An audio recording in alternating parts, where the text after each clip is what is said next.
Alright, and as you can see, the cylinder's back on, cylinder head's back on, and my head bolts are all back in. So, here's where we are. You got your 4 head bolts in there. During reinstallation or installing, whatever you want to call it, they get torqued in a crisscross pattern. So you'd say you start with this one here, you'd move over to this one, jump back to that one in that corner, come over to this one here, and you want to start at 10 foot-pounds. Then take your torque wrench, move it up to 24 foot-pounds for the last stage, and do it in a crisscross pattern again. And you have your one right over here. Hold your cam followers in place as well. That one again starts off at 10 foot-pounds for the first stage, but goes to 20 foot-pounds, not 24. Coming to the other side of the bike here,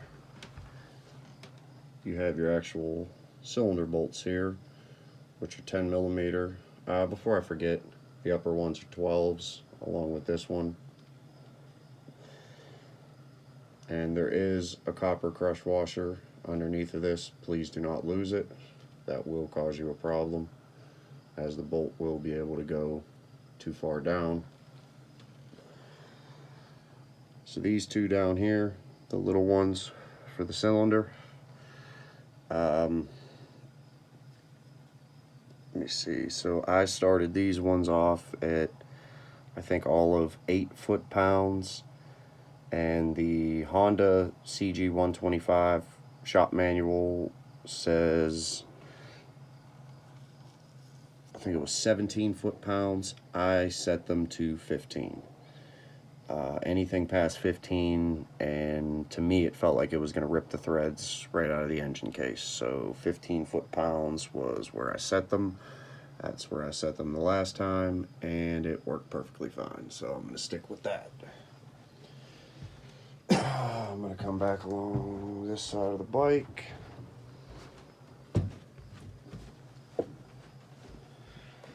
And now, if you're this far into your rebuild, you only have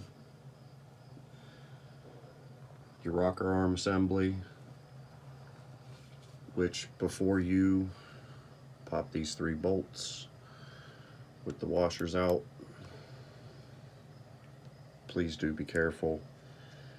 You do not want to drop one of these down into, say, your push rod passage over there and be fishing one out of your motor. Not a good day. Before you set the rocker arm assembly back onto the head,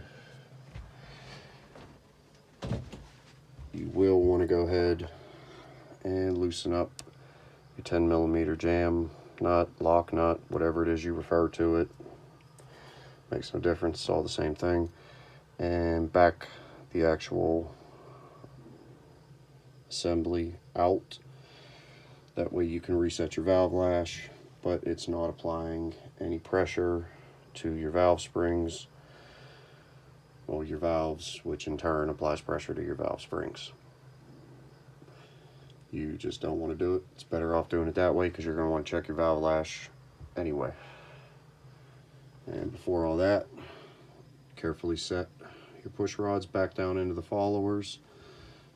Don't just let them go, because if you miss the follower, it is going to fall down into the motor, which you might need a stick magnet, or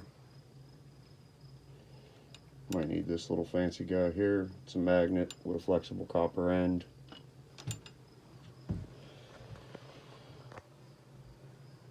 That's about it.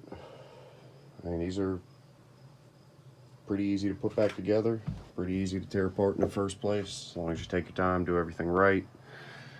Something I do want to mention that I forgot to mention in the last video, please remember that once you get your cylinder head off, once you pull your cylinder off, when you're going to put the cylinder back on, please make sure that you clock your piston rings so that the opening, let's just say your upper piston ring's opening is coming towards the front frame tube.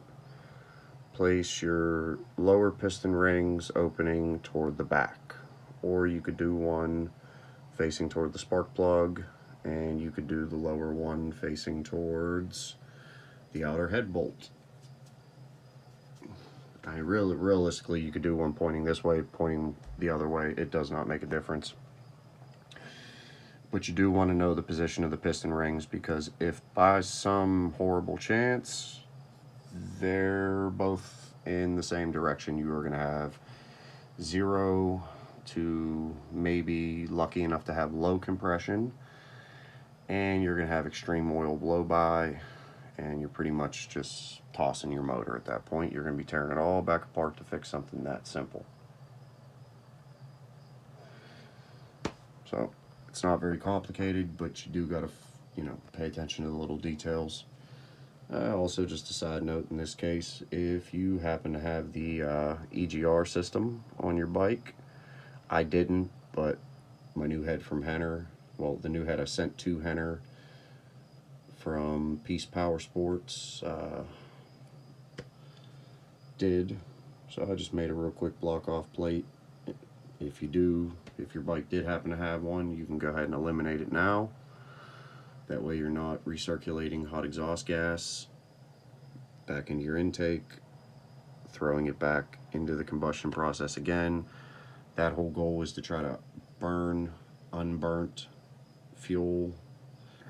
It's supposed to be better for emissions. It's not, and it's also dumping a bunch of carbon and extra heat into your motor, raising the intake air temperature and throwing off your air fuel mixture. So with that said, like I said, we're just about done here. I'm wrapping this up. So I just wanted to cover, the last little bit of reassembly here. And as always, if you have any questions, please feel free to ask. Have a good day.